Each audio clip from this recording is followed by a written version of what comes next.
peace and justice, that anyone that challenges them, exposes them for the liars, frauds, and psychopaths that they are, is an extremist.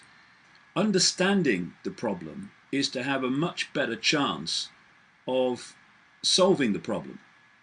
And I hear many times people say, first of all, well, we know about the problem, but we want some solutions. Well, the vast majority of people in the world, billions of them, have no clue what the problem is and how the world's being manipulated and to what end.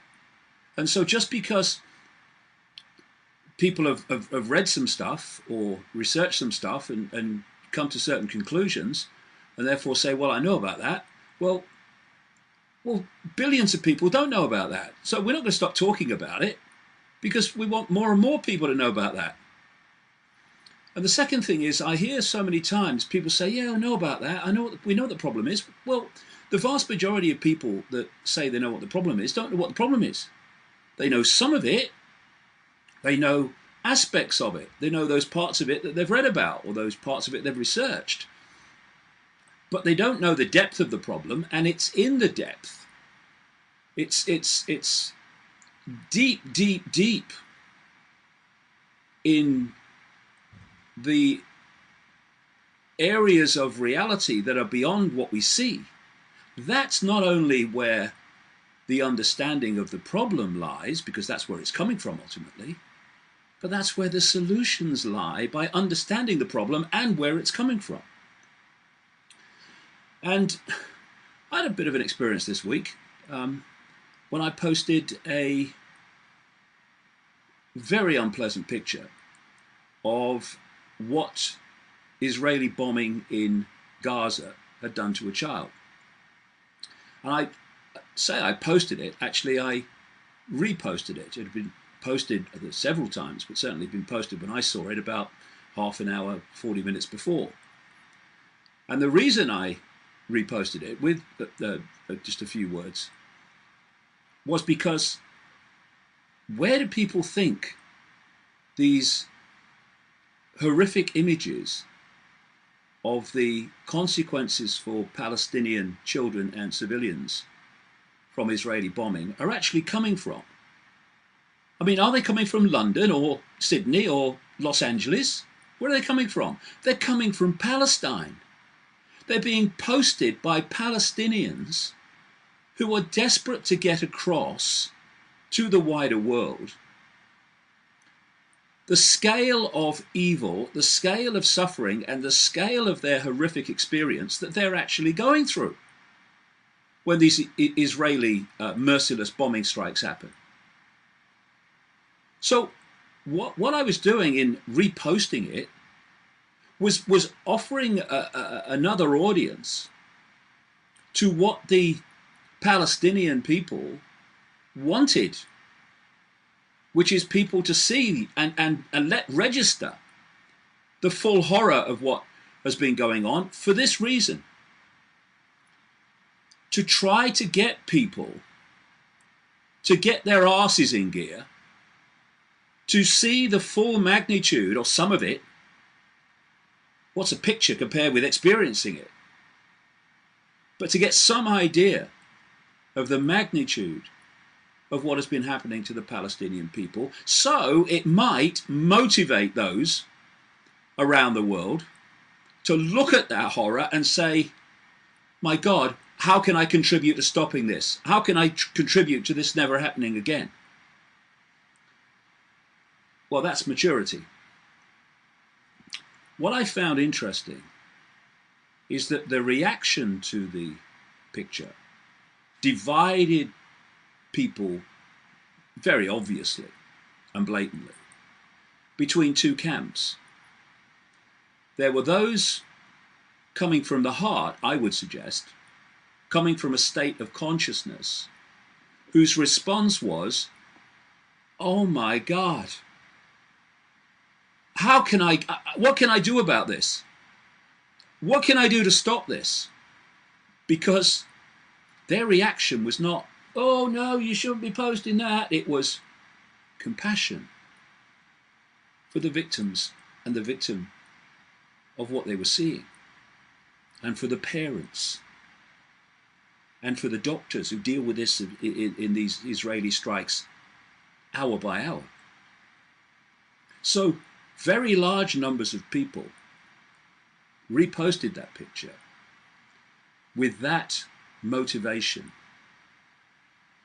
Mature people, heart people, who wanted to, as the Palestinians originally who posted it, wanted people in the wider world to see what was truly happening behind the television news reports of more children killed in Palestine, or children hit by shrapnel, and politicians and military men. Oh, well, we tried to reduce collateral damage.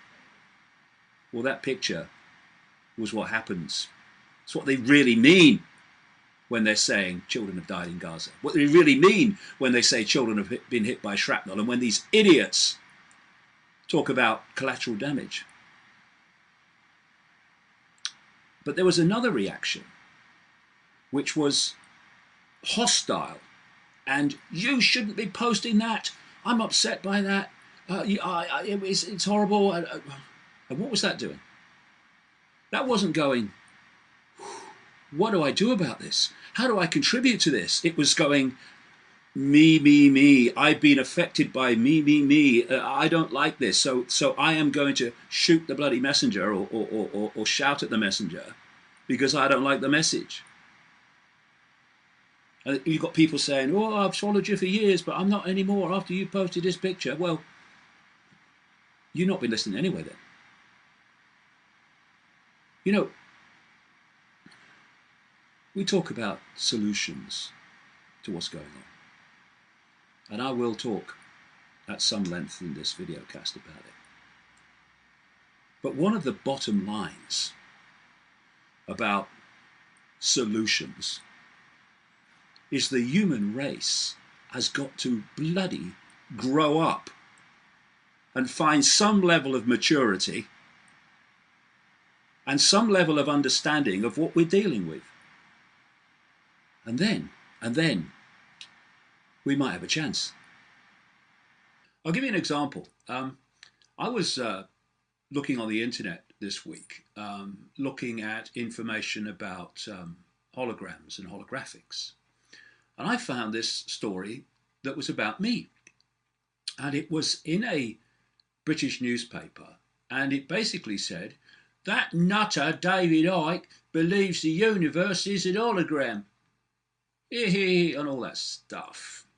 Well, you see, what they don't know, because they don't choose to find out, is that there are scientific studies around the world that have come to the same conclusion, or at the very least are being pushed into the direction that the universe, and as I say, everything in it, within it, is a hologram, which, as I'll go into in detail today, explains, among many other things that I will be introducing, the world and the mysteries of the world that we see all the time and we cannot understand all the time.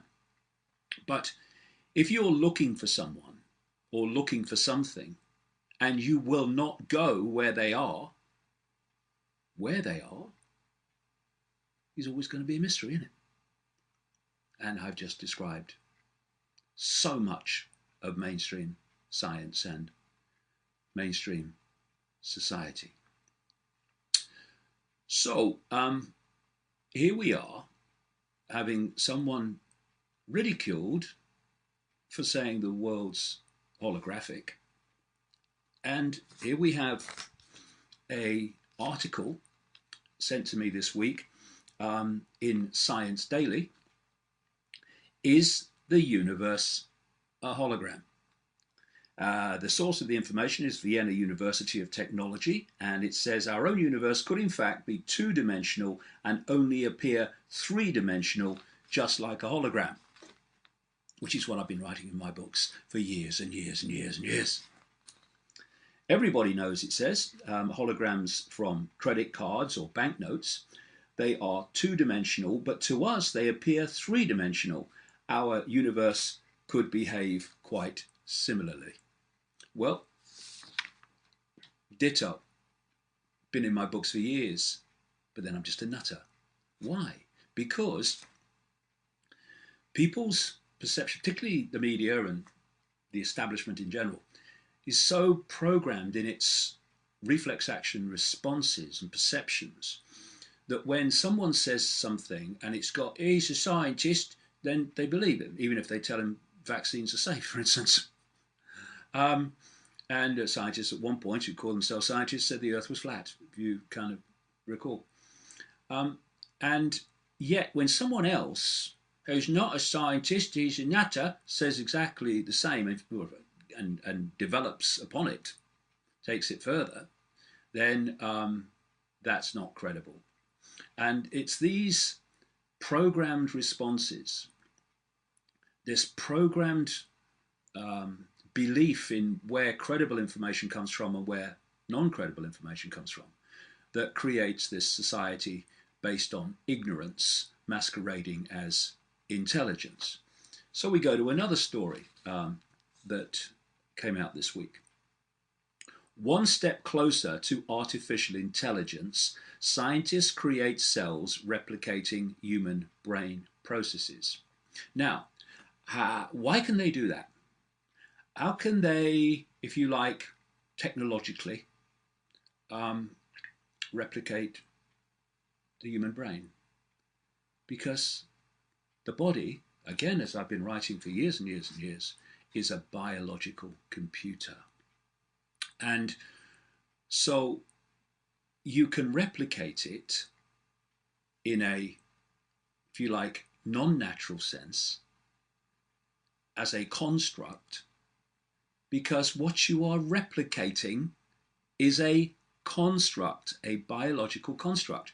Now, if the universe, our reality, is a hologram, and the body is a biological computer, this takes us to the next question. Well, who created them then? Which then takes us into areas of far greater intelligence, not difficult in most cases, I have to say, in fact, probably in all, greater intelligence in terms of technological ability, not necessarily wisdom, than humans. And so that takes us into, he thinks that aliens run the world. Oh my God. Did I say that ignorance is all-pervading to the point where they call it intelligence? Did I mention that? I think I might have done. If I didn't, I should have done. Many, many times. So the story goes on. Australian scientists for the first time developed an electronic long-term memory cell that mimics the work of the human brain. Researchers say the discovery is a step towards creating a bionic brain. Well, this is a biological bionic brain, if you like. It's not us. We are consciousness experiencing this reality through this biological computer. It's that consciousnness that leaves the body at what we call death. And that's why when near-death experiencers have had their experience of dying, the body dying, that they don't. Their consciousness not only continues, it expands into a fantastic level of awareness not experienced within the body. Why? Because the body, the biological computer, operates and concentrates attention within a tiny range of frequencies, and thus that's all we can perceive while in the body. So when our consciousness leaves the body, suddenly these near-death experiences talk about this fantastic expansion of consciousness, awareness, and perception. It's all dead simple. But only if you're prepared to look where the answers are and not go, that's ridiculous, that's ridiculous, that's nonsense, that can't be true. How do you know? What research have you done? Oh, zero, gotcha. The world is mad, completely bonkers. And the other is the network of Western orchestrated and engineered terrorist groups that are causing mayhem in the Middle East and Africa to create the circumstances for a Western takeover, cabal takeover. And those two themes come together in this organization that's, of course, all over the news because of what it's doing now in Iraq, a group called ISIS. And now that's a very significant name, which I'll get to later. ISIS is the Islamic State in Iraq and Syria, because they want to take over that whole area. And the Islamic State in Iraq and Al-Sham is another version of ISIS. And Al-Sham is actually very appropriate, although perhaps Al-Scam would be much better, because a scam it is. It's another movie, a horror movie, yes, but it's another movie designed to orchestrate events that eventually will allow the subjugation and control of the whole of the Middle East and, in the end, the whole of Africa. Now, this ISIS was supposed to have kind of started about 2004, but it was in April 2013 that it took the present name and started heading towards what it's doing now. And it's said that it is an outgrowth, if you like, from Al-Qaeda. And the propaganda is that it's so extreme, ISIS, that it was too extreme for Al-Qaeda. Now, they are trying to, or have spent all these years, seeking to sell us the lie that this Al-Qaeda organization was behind 9/11. And if you can get more extreme than doing what happened on that day, they didn't, but the propaganda wants us to believe that, then how extreme must this ISIS be, according to this propaganda, that it's too extreme for Al-Qaeda? Load of bloody rubbish. And let's go back to a base position here, in fact, a database position. And that is that there is no Al-Qaeda in the way that it is portrayed by Western propaganda, the way that it is described in terms of its structure. This is Robin Cook, former British Foreign Secretary, very soon before he died, actually. And he said this: throughout the 1980s, Osama bin Laden was armed by the CIA and funded by the Saudis to wage jihad against the Russian occupation of Afghanistan. Al-Qaeda, literally the database, was originally, he said, the computer file of the thousands of mujahideen who were recruited and trained with help from the CIA to defeat the Russians. Inexplicably, Cook says, and with disastrous consequences, it never appears to have occurred to Washington that once Russia was out of the way, bin Laden's organization would turn its attention to the West. Well, it's not inexplicable. It's how the game works. The idea is to create these terror groups, or in many cases, create the belief in these terror groups and how they operate, to justify, under the problem, reaction, solution scenario, create the problem, get the reaction, do something, then offer the solution to the problems you have created. Under the problem, reaction, solution technique, to justify intervention into countries because of terrorism, and justifying more and more freedoms and basic civil rights being taken away in your own country on the excuse of protecting the population from terrorism. And on this Al-Qaeda situation. Here's Jason Burke, author of Al-Qaeda Casting a Shadow of Terror. He's talking on a BBC program called The Power of Nightmares. And that is, in many ways, problem, reaction, solution. The power of nightmares. Get people to experience or think they're experiencing a nightmare or potential nightmare, and then save them from the nightmare which you have created. Anyway, Jason Burke says this about Al-Qaeda.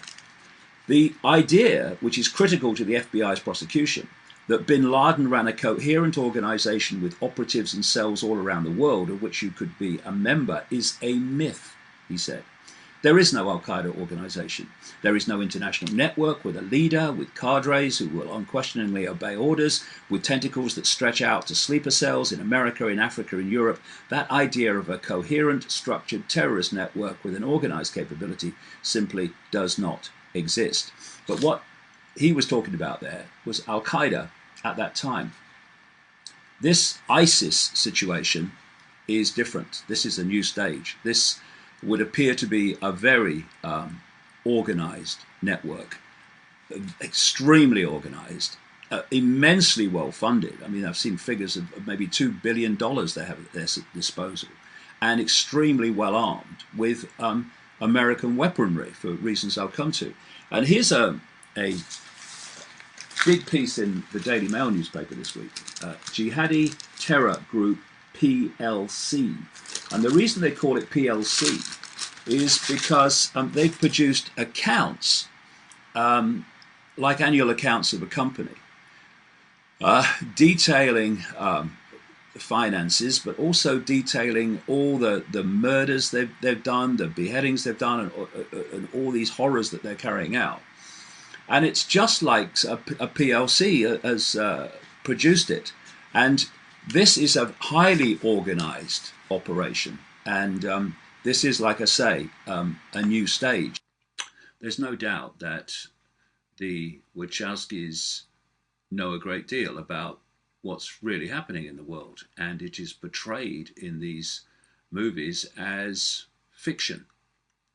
But when I look at my research over the last 25 years, it mirrors much of what appears in their films. For instance, I talk and write at enormous length and detail about the illusory nature of reality, how this so-called physical world is not physical at all in terms of solidity. It's holographic, illusory solidity. And that is the basis of the Wachowskis' Matrix series, that we're living in a fake reality that we're decoding to believe is real when it's not real at all, which is precisely the themes of my books over the years to present day, getting more detailed all the time. And so when I went to see Jupiter Ascending, I was interested to see what the symbolism was, what the themes were in terms of the plot. Now, to be absolutely honest, I mean, I didn't find the film that riveting, really, from a viewing point of view. Maybe it's just me, but, you know, over the last, decades now, it seems, there's been film after film after film after film with the same basic background, the same basic plot, which involves alien takeovers or police state takeovers. And whether it's alien takeovers or police state takeovers, the police state Orwellian society is always a backdrop to these movies. And there is this whole concept of predictive programming. And one of the reasons that we're getting all these movies, one after the other, with the same theme, the same backdrop of the Orwellian fascist dictatorship in whatever form it takes, the reason we're being given that, or one main reason, is to make us familiar with it. Because when you you realize that that very society is not only what is desired to be imposed upon humanity, but is actually being built all around us, not even by the day now, by the minute, then you realize that there's more to at least most of these movies than just a bit of entertainment. And what predictive programming does, it makes you familiar with something. Now, overwhelmingly, that will be subconscious. But when a society is coming in that is, to use that word again, alien to what has gone before, and someone of my age, coming up to 63, I well remember what society was like before all this stuff started happening, then there is a resistance through unfamiliarity of this society that's being, not even slowly now, imposed upon us. What's going on? What's going on? But the more you can get people familiar with it, even in a subconscious way, that they somehow, it's not as alien to them as it would be without that, the more likely you are to reduce, to the greatest extent you can, resistance to it. I mean, there are many other ways to stop and dilute resistance to it, but this is one.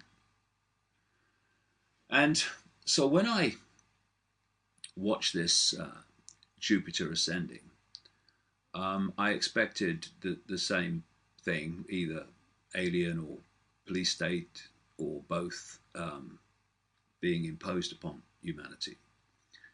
But what I got was, I mean, I was sitting in the movie theater just shaking my head and chuckling, really. I mean, the themes of it were out of my books. I'm not saying they were literally out of my books, but the same themes are in my books going back well over 2 decades. And these themes are, for instance, one of the cast on Jupiter ascending is quoted as saying that it's like a cross between The Matrix and Star Wars. And if you read my books, then what I'm saying is, in effect, what we are experiencing and the controlling force behind what we're experiencing is, I could say, a kind of mixture of The Matrix and Star Wars in this sense. The Matrix, in the way that we are, as I've explained at length elsewhere,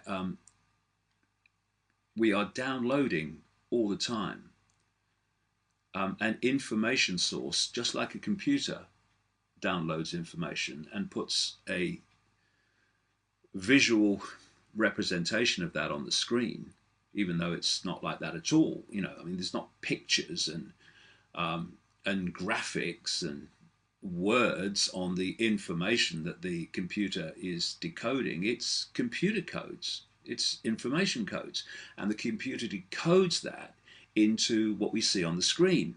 Well, what we're doing with this fake matrix, this fake reality that we think is real, is we're decoding information in basically the same way, and we are manifesting in our visual and other senses, decoded by the brain and indeed the whole genetic system, a reality that we think is real but isn't. And this is why you have this apparent contradiction between the massive, what we call science, studying the world in its so-called and apparent physicality, and at the same time you have quantum physics showing that there is no physicality. Because what mainstream science in almost its totality is doing is studying the illusion, thinking it's real. And what quantum physics is doing is studying the illusion, or at least one level of it. So that's the matrix part of this mix.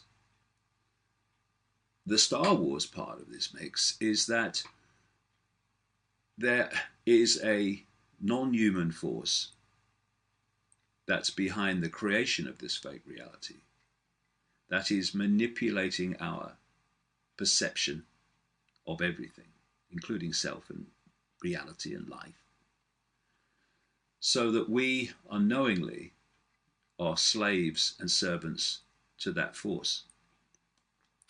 And what I saw in Jupiter ascending is that very theme that I've been writing about all these years.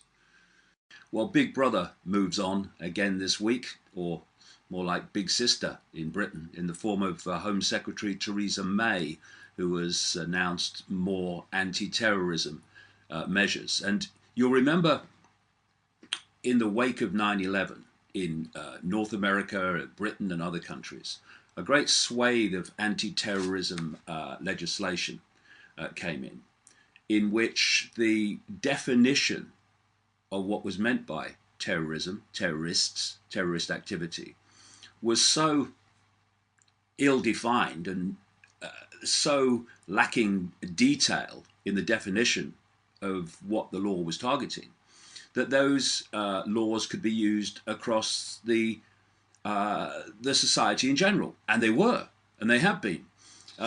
We have had some extraordinary examples of the way in Britain that anti-terrorism legislation has been used to keep surveillance on people and be used against people who are absolutely nothing to do with terrorism. I'll give you an example.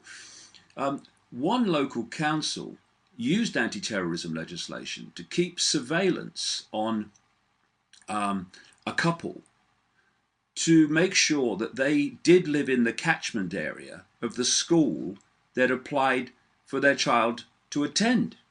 And this is what has been going on. And so when something comes out and someone makes a speech like Theresa May this week and says, you know, these are new laws against terrorism and terrorist activity, or this new word now, the laws against extremism, define extremism. Exactly.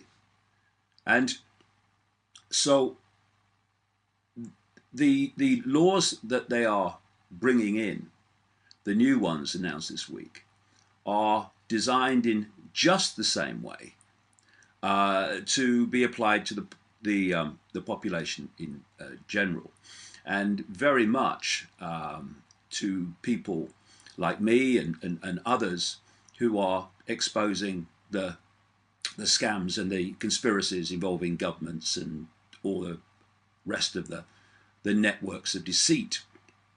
And I'll get into that as we go along.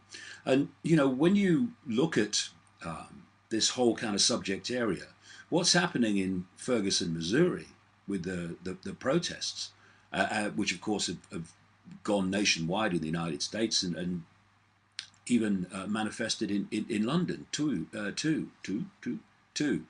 And so it's vital that we see how the dots connect, to see how the scam is unfolding, to take away more and more and more of our basic freedoms for free expression, free speech, free perception, and free opinion. All these are being targeted by anti-terrorism legislation.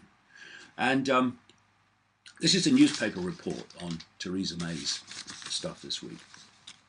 Universities will have to ban hate preachers from speaking on campus under a crackdown unveiled yesterday by Theresa May. Once again, we're looking for definitions. What defines a hate preacher? Some of it can be obvious. They're preaching hatred against people and preaching violence against people and war against people. Yeah, you can see that. But unless it's absolutely defined, you can then start to widen that. So governments say, well, this person exposing this politician or exposing this scam and conspiracy within government is preaching hatred against government, hatred against government ministers. And it could very easily be widened to do that, and is. I mean, the examples are there endlessly from previous legislation claiming to be against terrorism. Schools, colleges, prisons, and councils will also be ordered to put in place anti-extremism policies. Okay, define extremism. Again, well, you can define it in a small area, although they don't. But then you can widen it. Well, is someone that says 9/11 was an inside job, are they extremists? Well, that's the idea, to move this and use this legislation to bring about a situation where that is precisely the case. So conspiracies and exposing conspiracies, having an opinion about conspiracies, will eventually be considered extremism and thus banned. This is where it's leading, and this is why we need to keep our eyes right on the ball with all this, because it's very clear, and there are past precedents, like I say, that show that this is just the foot in the door. It's not where it's meant to stay. It was such a profound occasion. It's still kind of with me, the energy of that day. And I know from people who've contacted me through various means and put things on social media, said things to people I know, that the audience at Wembley, a very large number of people anyway, went through some really profound transformations during the day. And I can completely understand it because of what I experienced. And it took my mind back to just a few months coming up 25 years ago, March 1990, when I walked into a psychic's house in southern England, a lady called Betty Shine, and was told I was going to go out on a world stage and reveal great secrets and all the things that actually have unfolded since. But in terms of today's subject, what I was told through her, and indeed through other psychics that I met in that period, when I was bumping into psychics all the time, when this kind of change in my life first started. And there was a common theme, there were a number of common themes, but in terms of today's subject, there was this one, that there was an energetic change coming, like a frequency change, like a vibrational change, that was going to awaken humanity from its slumber, from its coma, from its sleep. And people were going to awaken to their true nature, infinite awareness, having an experience. They were going to wake up to what was really happening in the world, as opposed to what they'd been programmed to believe was happening all their lives.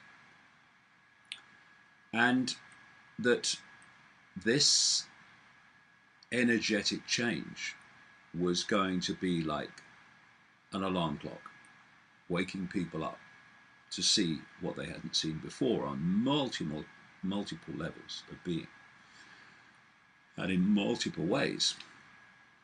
And I dubbed this energy the truth vibrations all those years ago. It's why my first book, after I went through my own kind of mind-blowing awakening, was called The Truth Vibrations. And I use that term because one of the other effects that I was told about then, that this energetic change would bring about, the truth vibration change, was that all that had been hidden would be brought to the surface. And that was not just, like I've just described, people awakening to reality and self and the world, but actually massive secrets that have been kept from us would be brought to the surface. It was almost like the energetic change were going to bring this hidden stuff to the surface. And there's nothing that those who wish to keep the secrets secret could do about it, because this energetic change is beyond anything that they can deal with. And of course, at that time, 1990, there was no evidence for that whatsoever. There was no evidence of any awakening. There was no evidence of any of what I've just said. But as I've gone on through the years, it's become more and more evident that this energetic transformation is real. It was said that the most open would be affected by this change first, and then eventually even those that at that time were solid closed to anything beyond the norm and the programmed perceptions of the system, they were going to start being affected as well, in terms of looking anew at self and the world. And that all came back to me massively at Wembley last Saturday, because the energy in that room and the impact that it had upon people, including myself, was just beyond words. It was extraordinary. I had a spare hour a few days ago, and I thought, I'll go on that Twitter and have a go and see what you do. So I went through that morning's headlines on davidicke.com, or some of them anyway, made a few comments and on what was happening in the news and what have you. And then I shut everything down, and I got on with my day, got on with my life. Well, as the comedian Peter Kay said in one of his jokes, you'd have thought I'd have gone in their house on Christmas Day and pissed on their kids. Too many tweets. You've over-tweeted. Beg your pardon? Too many tweets.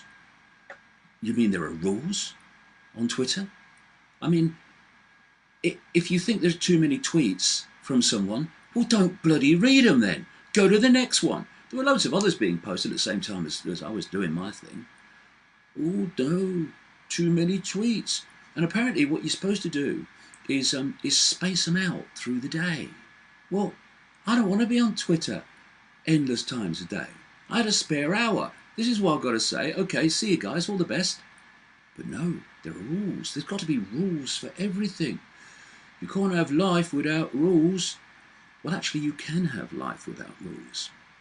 What you can't have without rules is control. And we are drowning in bloody rules. Anyway, some of the responses were like extraordinary. I mean, the things that humans get their knickers in a bloody twist about. There's all these things going on in the world, all these things that need addressing, all these things that need focusing upon, that need challenging. And yet we get diverted and upset, or even, kind of furious about things that don't freaking matter. This is one response that kind of makes my point. This says, enough is enough. Okay, fair enough. After 20 years, you have lost a fan. 70 tweets already today is far too many tweets. Well, it wasn't 70. Don't be silly. But let's think about that. After 20 years, you've now lost a fan. So, okay, for 20 years then, the person thought I was doing a decent job. Right? Yeah. Okay. And if they've been looking at what I'm doing for 20 years, it means that they must realize that there's some kind of conspiracy going on to enslave humanity on a scale and to an extent that was significantly understated by George Orwell. Right? Yeah. So you think that I've done a decent job for 20 years, and you realize that there is a conspiracy going on that has to be addressed urgently. But you're not supporting me anymore. Let's have it again because of what? Too many tweets. I mean, that for me is a form of madness. Um, if you look at the definition of madness as the inability for balanced thought, the inability to put things, this is the word, into a perspective, then that's a form of madness. And it's the big penny that needs to drop to understand the world is that the world is mad. And I don't just say that as a throwaway term, a throwaway word. You know, people often think of insanity and states of insanity as people in institutions and asylums. But the big penny is when you realize that human society is an asylum. It's a madhouse. And humanity provides the inmates. We're living in a lunatic asylum called planet Earth and humanity. And if you've got any kind of balanced mind, that's when you stand out, because the people in the asylum think you're crazy, because to them, madness is normal. It's their sanity. And so if you try to work out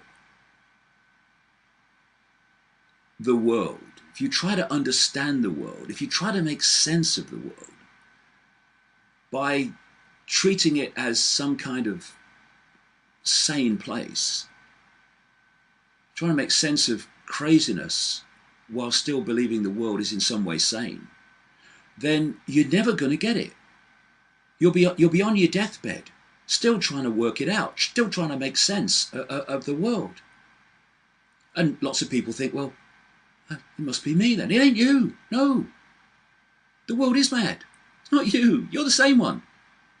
And you start to realize, or you start to see with crystal clarity, what is happening in the world and why, when you realize that you're in a lunatic asylum, and therefore insanity is the norm. And the confirmation is that if what you say has validity, then eventually it will be shown to be so. And the trick is to say what you believe to be true, what you know to be true, and not keep it to yourself and stay silent. Because what will people think of me? What will they say about me? And if you're in any way in the public eye, what will them journalists say?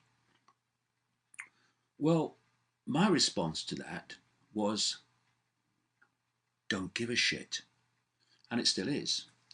Because if we're going to understand what's happening in the world, if we're going to sort out the mess, then we have to know the truth about what we're dealing with. And we're not going to do that by, even if we uncover it, staying quiet because we fear consequences for ourselves. That's how the control system fears and terrifies people into silent acquiescence so it can go on unchallenged. So this week, two things have happened in relation to my work. One, A book I wrote and came out originally in 1998 called The Biggest Secret named a Prime Minister of Britain called Ted Heath as not just a paedophile, but as a Satanist and a serial child killer. Of course, it was dismissed, and Heath was around at the time. He had the passage read to him almost immediately after it was published, and he did nothing about it. And of course, it was the Ike's mad. This week, it's been announced that a series of police forces in Britain are investigating claims that Ted Heath abused children. Well, he did on an industrial scale, but he killed most of them on an industrial scale. And today I'm going to talk about some of the background that I've been told over the years about Heath. Some of which will lead many people, even now, to say, "That Ike's mad. Have you heard what he said about Ted Heath?" And then this book, The Perception Deception, massive work, and many books before this, going back many years, have said that we live in a fake reality. We live in the very advanced equivalent of a computer simulation. And there is a force controlling that simulation which is seeking to control us. And again, have you seen what that Ike's saying that we live in? Oh, God. And this week, the story in the mainstream media is our universe fake? Physicists claim we could all be the playthings of an advanced civilization. Physicists say there's a possibility that our world is merely a simulation. They claim there may be evidence of this if only we know where to look. For instance, some of the laws of physics may not quite add up, they say. Well, actually, the laws of physics do add up, as perceived by scientists. But they only add up if we live in a simulation, which we do. And all this comes together in basically this. Wisdom is knowing how little we know. And what I call the arrogance of ignorance is the biggest block to human understanding about anything. The arrogance of ignorance is a human disease. Most journalists suffer from it, many to a very serious extent, fatal to their perception. And what it means is you take the norm, whatever it is at any point, as the truth from which you judge everything. Therefore, anything that is outside the official truth must be wrong, mad, or dangerous. And so dismiss it. And when you look through history, the only people that have moved the human race on in terms of expansion of understanding have been those that have challenged the norms. Because if that is not true, it means the norm must know everything at any point, which clearly it bloody doesn't. But the arrogance of ignorance says, like in the journalistic case, I mean, it's swamped with it. I'm going to abuse and ridicule this person because he's saying something different to the norm that I've been told is normal. And when you look through history, and you look at philosophers, people who speak any kind of wisdom, there is a common theme. They use slightly different words, but the theme is the same. Here's 3 examples. Socrates in ancient Greece. To know is to know that you know nothing. That is the meaning of true knowledge. Confucius in China. Real knowledge is to know the extent of one's ignorance. And another one, he who knows all the answers has not been asked all the questions. Another great Confucius quote. And then finally, Albert Einstein. Condemnation without investigation is the height of ignorance. And that does for most journalism, for a start, and most people, in my experience. And it's not just the height of ignorance.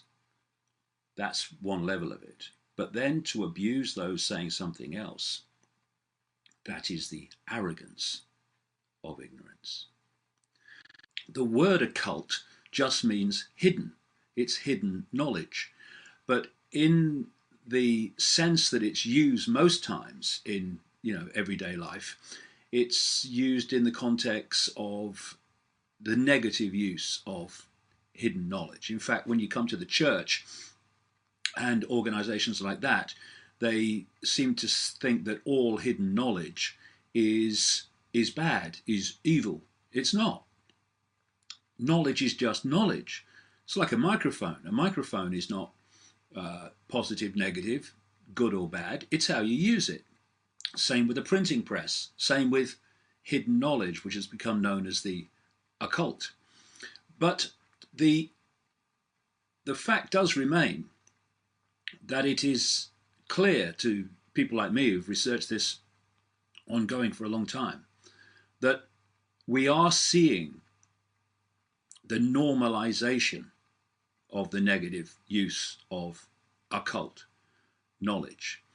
We're seeing it with the way that Halloween has become more and more like a mini Christmas, where kids go out with their trick and treat and it's all fun and all that.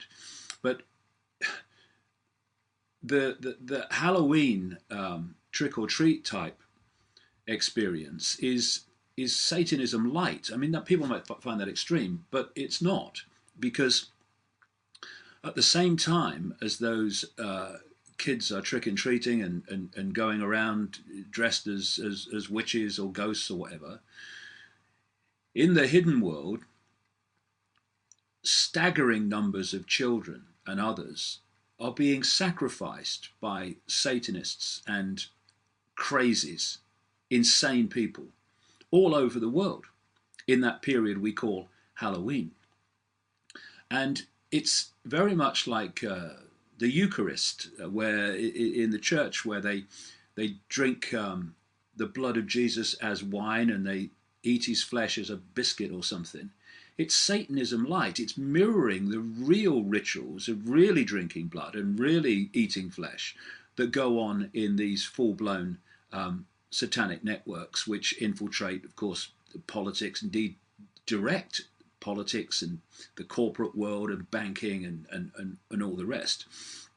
And then you've got things like the Harry Potter stories and the blatant now satanic occult imagery and symbolism and rituals that you see masquerading as the entertainment industry, be it stage shows or movies or whatever. And so I found it interesting this week, to say the least, to find that the Ouija board is making a comeback. And this is all part of this normalization of the occult. While we do more research on all that, people around the world who these days ask questions about these events and don't just take it like a sponge from the mainstream media. I'm going to concentrate this week on the other major story, the one that since the outrage in Paris has been taken off the front pages, which is where it spent many, many days. And that, of course, is this, the story of Prince Andrew and the allegations made that he had, shall we say, relations with an underage sex slave of a man called Jeffrey Epstein.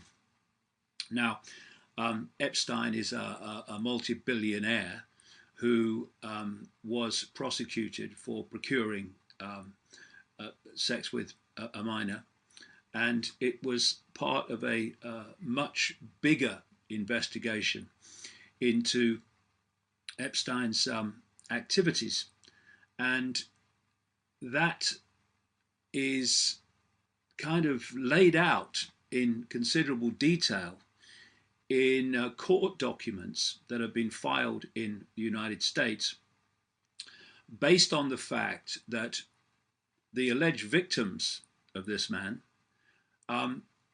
were not allowed to have a say or an opinion or an input into the most extraordinary plea bargain in which Epstein, who was facing investigations into activities and behavior that could do you 20 years or more in jail, I think it was something like 13 months that he served as a result of a plea bargain, which allowed him to plead guilty to one certainly lesser charge compared with the other potential charges that he was facing.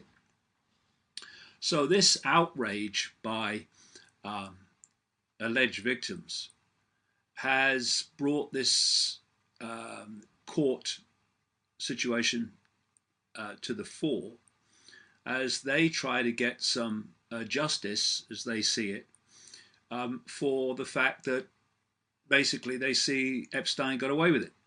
And of course, when you are a billionaire with high-powered and well-connected legal teams, then you've got a better chance of getting a deal like that than you have if you're a member of the public. And, you know, obviously, it's an ongoing court situation, which Prince Andrew has been brought into as being named in some of the allegations that are made in these court documents. But while the courts and the legal system are poring over this and it's going through its process, many of the themes that come out of this actually are classic themes relating to research that I've been doing for well in excess of 20 years. In the late 90s, something like nearly 20 years ago, so 17, 20 years ago, get the sun out of that, I published this book, The Biggest Secret, which at the time many people thought, as usual, that I was crazy to suggest and name many famous people, both sides of the Atlantic, in relation to paedophilia, Satanism, and horrific violent abuse, in some cases, of children and young people. Ike's mad, that's too far-fetched. Well, what you realize when you research these subjects in any depth and for any length of time is that the definition of far-fetched takes a way big expansion once you realize what the rich and famous are doing behind the facade that we see in the mainstream media and the mainstream world. And one of the themes that comes out of this is networks of child traffickers and networks of this, and the documents talk about how people like one of the girls, now a woman who is making these claims, Virginia Roberts, how they were flown around the world to Britain and other places as part of this network that they talk about. And it's very difficult for people, I understand, to conceive how organized all this is in terms of the paedophile networks and the satanic networks and so on, which interpenetrate politics and banking and all of these things that direct the world that we live in and the society that we live in. But if you imagine the world, the planet, and then you lay over the planet a web, a network of strands in a web. And at that point, you're looking at the world and you're looking at strands and connections all over it. It's obvious. But now, put countries on top of that web, put corporations on top of that web, put cultures, put belief systems, put all these different expressions of human society on top of that web. Put the banking system on top of that web with all the apparently different banks competing with each other. And like I say, put the countries on top of that web and all the things that you see in society. And now you look at that and you would see a series of individual situations. You'd see individual countries, you'd see individual banks, individual media operations, in individual corporations of biotech and pharmaceutical and all the rest of them. But even though everything now looks like diverse and there's all these different unconnected things you're looking at, so how can there be any connection and any coordination? I mean, look at it, it's different, there's lots of different things. Underneath all that is that web, is that network. And you start to realize when you do the research, and it takes a long time and it takes a lot of dedication to pour through this stuff year after year. What you find is this bank and that corporation, that government, they're all expressions of the same web. Child trafficking, prostitution, and all the horrors that go with that. And it's everywhere, child abuse. And the Member of Parliament who's been the most vocal in demanding action and exposure of those involved, particularly in the political arena, said this week that the scale of child abuse is basically staggering, and what the heck is going on? Well, I've been on the case for a long time, as readers of my books will know, and the time is coming when, to answer these sorts of questions and to answer other mysteries about the way the world is run and what happens, we really do need to move beyond the concrete-minded, programmed, since birth view of the world, reality, and everything. Because questions like, why, as it's becoming clear, I've been writing it for a long time, but it's becoming clear in the public arena now, why is it that worldwide the scale of child abuse is almost unimaginable? Well, that question can be answered, but not by staying within the straitjacket, tiny straitjacket at that, of conventional views of the world. And, you know, we're born into this program, and the program is downloaded to us through parents who've already downloaded the program, through the education system, through the media, through academia and what passes for science, through politics. It's all downloading the program, which is a particular worldview within incredibly narrow lines of limitation. And if you try to explain the world in all its forms and expressions from that perspective, you're never going to do it. You're going to find cul-de-sacs all over the place that you can't go any further, because if this worldview of reality, etc., is true, then what seems to be happening can't be possible. So it can't be explained by that.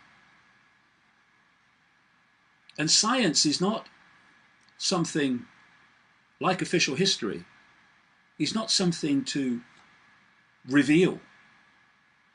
It's actually a structure to suppress and to stop people going into areas of legitimate research because of ridicule or dismissal. Sometimes, in terms of scientists, literal dismissal, if you don't sing from the song sheet. So, questions like why the scale of child abuse, and so many other questions. Why do they do this? Why do they do it like that? Why is that happening? Can be explained. I'm explaining it all in great detail at the Wembley event in October, but it can be explained, but only if minds are prepared to open and perceive possibility beyond the confines of their lifelong programmed, indoctrinated sense of everything. And it's not even that you need to sit in a darkened room and tune in. Although that ain't a bad thing. It doesn't even have to be dark. Because evidence that the accepted view of everything is simply not true is there in hard facts, if that's what people perceive everything through. Because if you look at the findings of quantum physics, you see clearly that this solid world is not solid. Actually, what it is an information field or information fields, and we are decoding those fields into a reality, just like this computer here decodes the internet from information into what we see on the screen as graphics and pictures and videos and all that. So if we get down to basics in terms of the worldview, you say to most people, is the world solid? Well, yeah, mate, of course it is. Look, but it can't be. So there's suddenly not only a vast new point from which to observe everything and perceive everything, there's also the end of limitation. Because if you perceive the world to be physical, solid in the way that we perceive it and experience it, then so much is not possible. And so when people like me come along and say this is how it's done and that's how it's done and that's what that is and that's how that works, they say, you're mad. You can't do that. You can't do that with a solid world. No, you can't. You can't.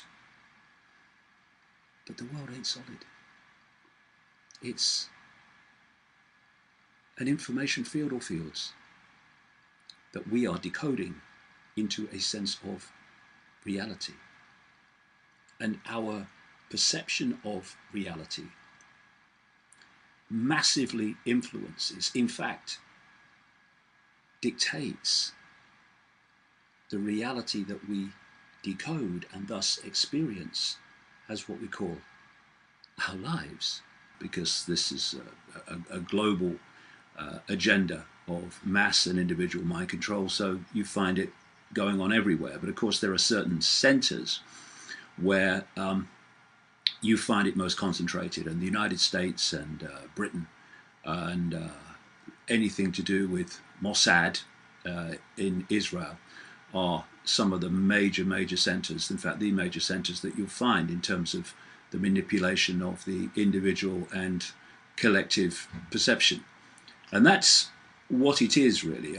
My latest book's called The Perception Deception, because when you look at how you control individuals and most certainly the population in general, you have to manipulate their perception of reality, their perception of self, their perception of world events, and their perception of endless situations. Because from that perception comes their response and comes their behavior. So if you can manipulate their perception to see things in a certain way, then you can manipulate them to support what you want to do as a result of that, or to oppose something you want opposed, or to turn against someone or some group as a result of the manipulation of perception. It is the whole foundation of the global conspiracy and the manipulation of the human race. It's controlling, manipulating, and implanting their sense of reality, their perception. Now, this can be done on a mass scale, and I will talk about that in other places, and it's all in my books. But we've had another multiple killing this week in California, in the Santa Barbara area, involving a young man called Elliot Rodger. And I'm not saying here in a reflex action response that, oh, he was mind controlled to do that because of how you can manipulate public perception of things as a result of it. Because there's a lot more research to do, although there are parts of that story that certainly don't feel right to me, but there's more research to do. What I want to talk about today, and the information I want to share with you today, is about the potential of mind control, the systematic structure of mind control, some of the history of mind control, so that when things like this happen, and I'll be talking about some of the other mass killings as well as we go along, when something like this happens, if you don't have the background of the possibilities of mind control to get people to carry out killings and other acts, basically on your say-so, by in effect turning the assassin or the killer or whatever into little more than a software program. If you don't know that potential, then when an official story comes out saying this has happened, this is who did it, and this is why, there's really no alternative to the official story. So the media and the authorities say, this is the story, this is what's happened, this is why. And people without the background knowledge of the potential for mind control will say, well, that's what must have happened then. But in fact, there are many other possibilities, and my goodness, in the case of so many of these now infamous mass killings in the United States, there are massive probabilities that mind control was involved. I would say blatantly so in many cases. Must be a nightmare to work in now. I mean, if you're a genuine officer with genuine intent and not a psychopath, then it must be a daily nightmare for many people to work in the system as it's become. Because the system is the point, really. The idea they want us to believe is that the police are there to serve the public. They're not. They're not. Individuals within the police might try to do that, the genuine ones I'm talking about. But that's not why the police are there. It's not why law enforcement in all its forms is there. It's not why the military is there. They're there to enforce the will of that which directs and controls the system. And on one side, they are about enforcing that will through laws, which controls the system has decided what those laws are going to be. and on the other side, to suppress and cover up any revelations that will expose those that and that which controls the system. And this week we've seen so many examples of both. I've got a newspaper article here, and I mean, you know, my head just shakes all the time over this. For people around the world, we've had this massive political paedophile scandal going on. Investigations galore, it says here, by police, and there's a political inquiries and all that stuff, which is taking so long to get going, not by coincidence. And it kind of concerns the Thatcher administration in the 1980s, although it's still going on today. That's what they don't want us to realise. But the story I'm talking about this week is this one. It's about a bloke called Willie Whitelaw. Willie Whitelaw was Home Secretary in the Thatcher administration and Deputy Prime Minister. And a number of sources, shall we say, over the years have told me that Willie Whitelaw was a paedophile. And so it makes absolute sense, this story, that he is said to have covered up the exposure of paedophile activity and told the police they weren't going to investigate it. Says here, detectives are investigating claims that former Conservative Home Secretary William Whitelaw ordered police to drop an investigation into a VIP paedophile ring. This is the latest one, you see. Here's Willie Whitelaw, Home Secretary, being accused here with evidence that he covered up this paedophile ring to stop it coming out, which involved, you know, famous people, rich and famous people. And when he finished being Home Secretary in the 80s, he was replaced by a guy called Leon Brittan as Home Secretary. And Leon Brittan is now part of an investigation into why he, or how he, was given a dossier of names of VIP paedophiles by an MP called Geoffrey Dickens, and then that dossier went missing. I mean, do coincidences happen like that? Maybe they do. But here's what the story says. Whitelaw allegedly told a senior Metropolitan Police boss to quash a year-long investigation into a gang accused of abusing 40 children, the youngest of whom was 6. The alleged intervention came in 1980 after a newspaper revealed that the country's chief prosecutor was considering 350 offences against the gang, including allegations that it obtained young boys for politicians, prominent lawyers, and film stars. Goes on, the report was published in a newspaper called the Evening News, a London newspaper, which revealed that the police had passed evidence to the Director of Public Prosecutions, which decides if a prosecution is going to go ahead, and that up to 12 men could face trial for procuring boys and sexual assault.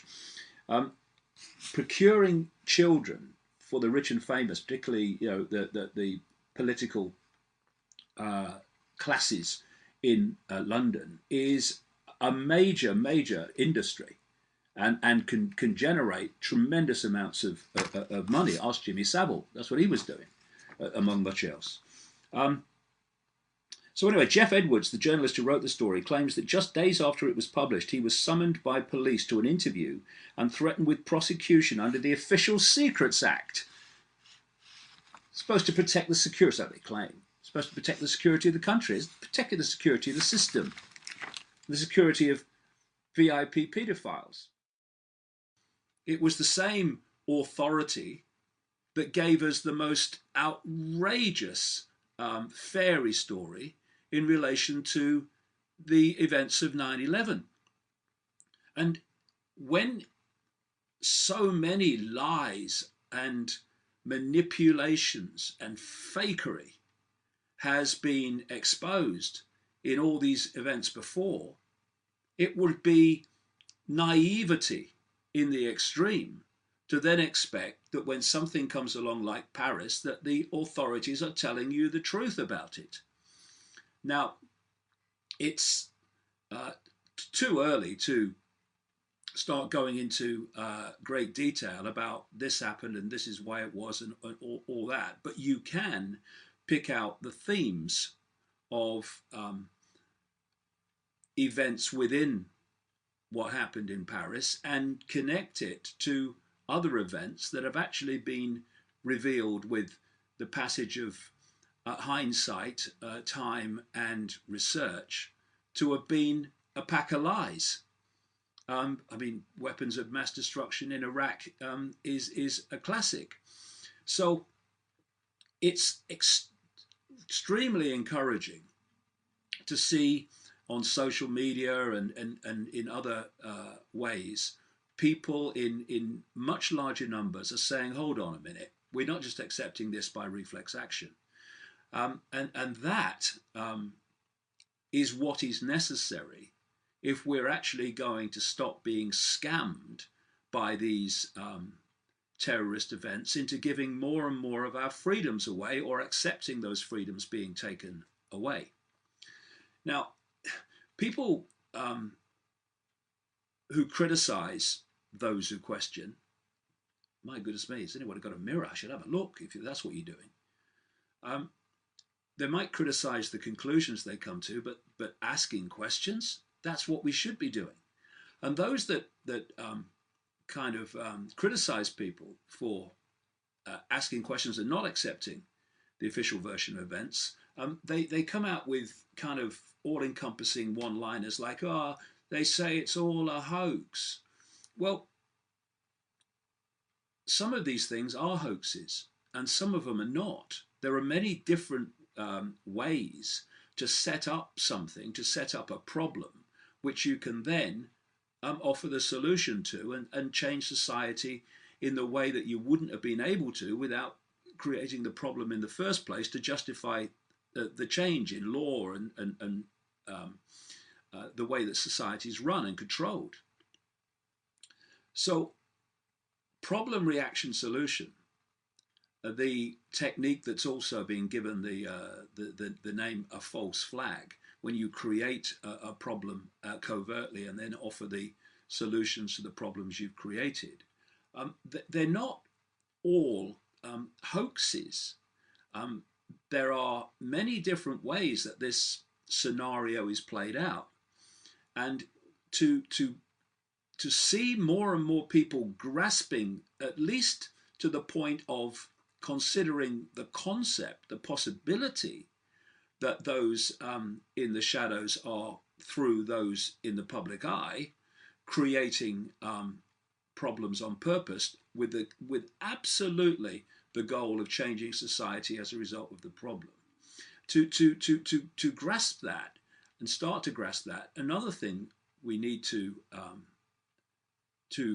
consider and start to understand is the scale of absolute bloody evil that is behind all this.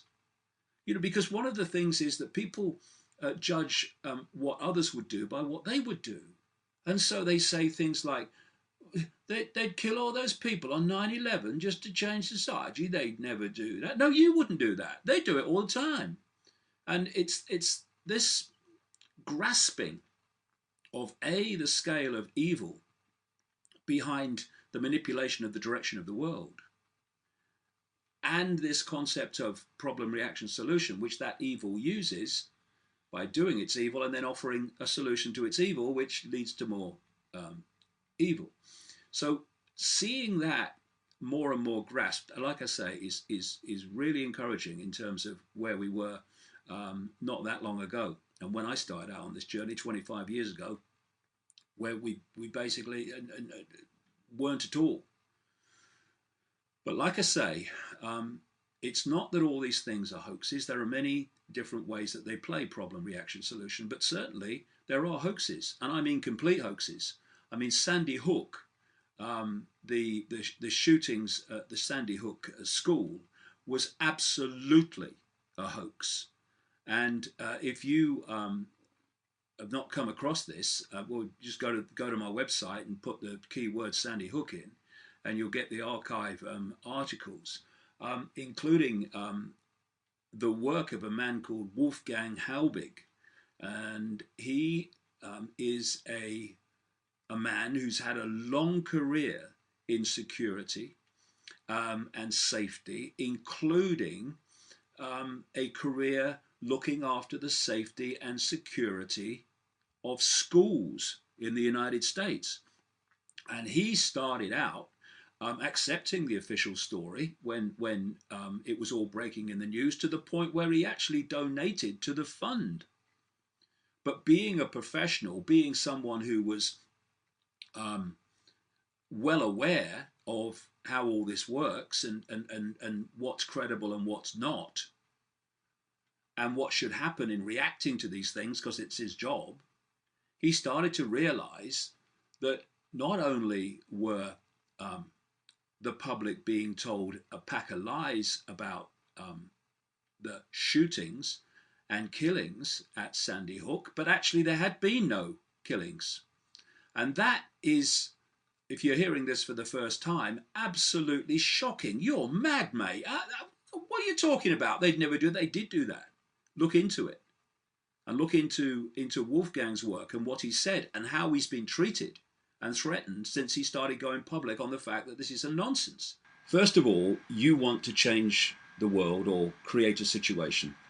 And you know that if you just announce openly, this is what you're going to do, or this is what you want to happen, then you're going to get a big reaction against it. So you don't announce it openly. You play the technique of problem, reaction, solution. Stage one, you create a problem covertly. You blame it on someone else, your target, or you create a situation of upheaval of some kind. You then, through an unquestioning media, mainstream media, you tell the public the version of the problem that you want them to believe. And what you're looking for at stage two is the reaction from the public of fear, of outrage, and basically of either do something, or you get the public into a state where they will accept what you're suggesting in ways that they never would without the initial covertly created problem. So you've created the problem, you've got the reaction, do something, or an acceptance of a suggestion that you of something you want to do as a result of it. And then stage three, you offer the solution to the problems you have covertly created. Now, this has been used to devastating effect so many times over the years, because if it works, why change it? We had a war on terror, still have, with our freedoms being taken away, and war and conflicts galore. And we had the invasion of Afghanistan on the basis of the official story of 9/11 being true, that hijackers, Muslim hijackers, hijacked the planes and flew them into the buildings, etc., as a terrorist act against America. So you had the problem, you had the reaction, understandable outrage and horror, and then you had the solution. And the solution has been the invasion of Afghanistan, the war on terror, taking freedoms away, justified by fighting terrorism, and the whole momentum of war, including Iraq and Syria and Libya and so on, has actually been driven by that initial burst of horror and excuse from 9/11. So if the official story wasn't true, and my goodness me, it wasn't, then all that has been justified since has been on the basis of a lie, a massive, monumental lie. And those with a mind of their own, who have looked at the detailed research into the official story of 9/11, have seen, because it hardly takes a genius to do so, that hardly one strand of that story fits to another. If this is true, that can't be true. If that's true, then that can't be true. The contradictions and the anomalies are stunning. And so this problem reaction solution technique has been used over and over again.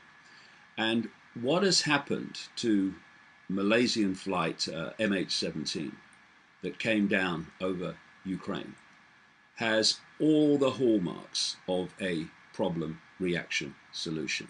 Who benefits?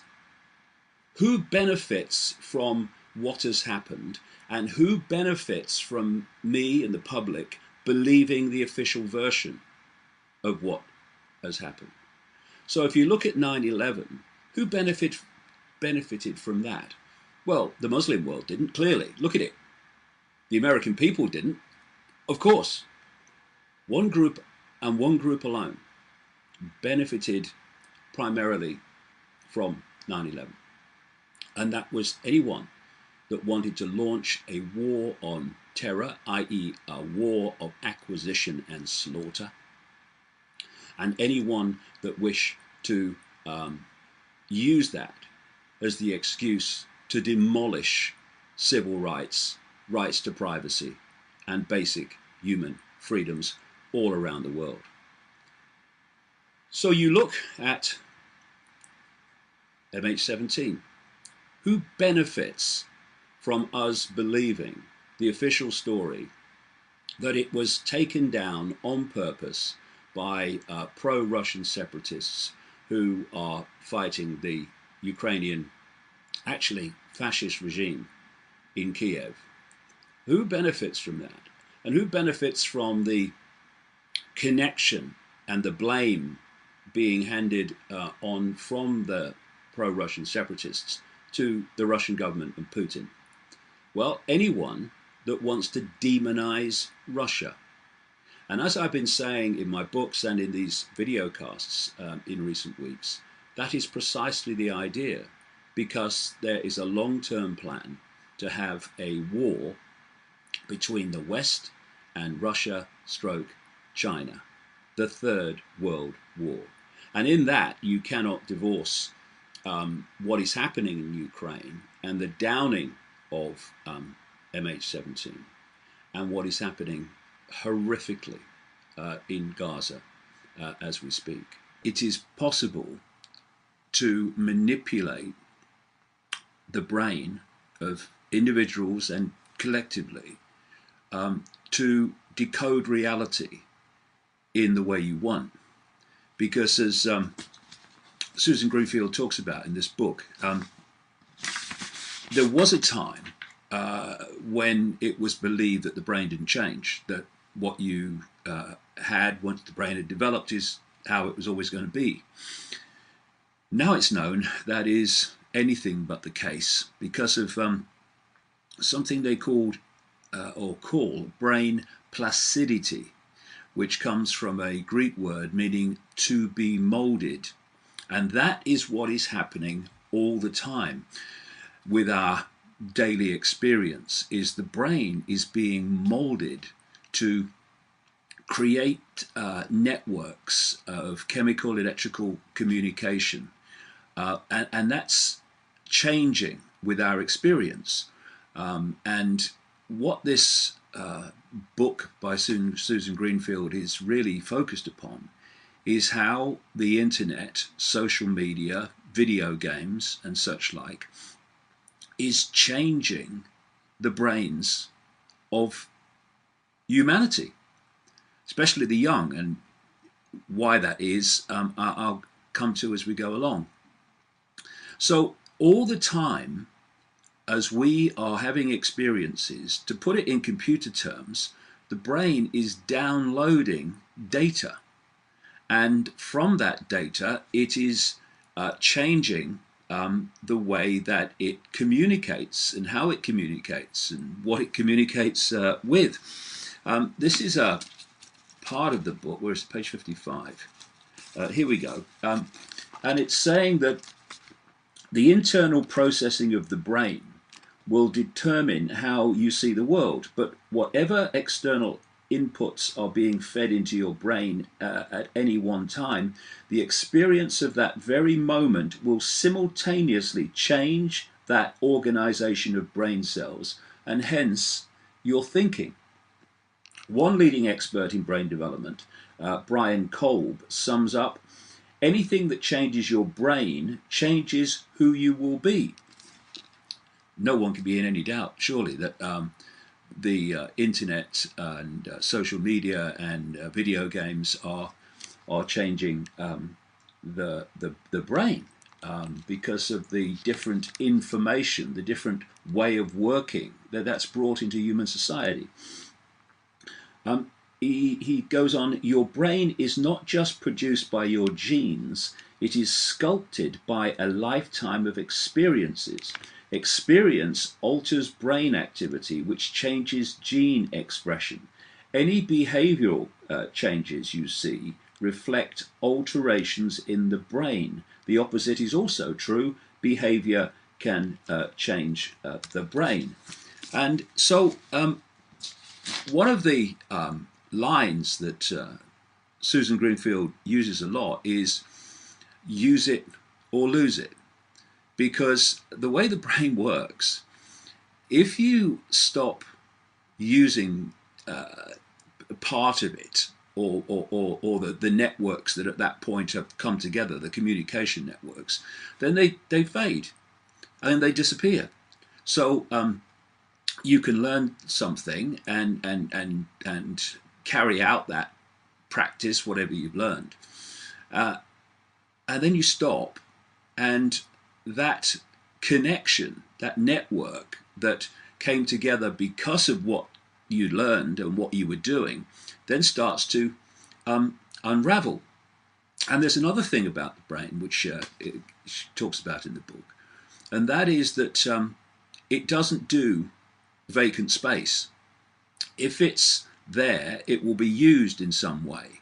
And there's a fascinating point she makes, that when people in older days, older life, get cataracts, well, when the cataract's removed, most of the time, it seems, the sight returns. But with children, when they get cataracts, in other words, the part of the brain relating to sight is not being used because of the effect of the cataract, then often children who then have cataracts removed have impaired vision for the rest of their life. And the way she explains it is the brain still changes as we get older, but it changes slower. Older people's brains are much less apt to responding and changing. And we use phrases like they're set in their ways. But the brain does still change, but slowly. Whereas in children and young people, this is very relevant for the social media stuff that we're talking about and the book talks about, it changes fast. And so what's happening with the cataract example is in children, when that part of the brain relating to sight is not used, it uses it for something else. It turns it into another function. Whereas older people, their brains change much slower in that way, and thus when the cataracts are removed, that brain, part of the brain that's been dormant because of it, it's still there as a sight function, because that rapid change that you get in children has not happened. And when you look at the way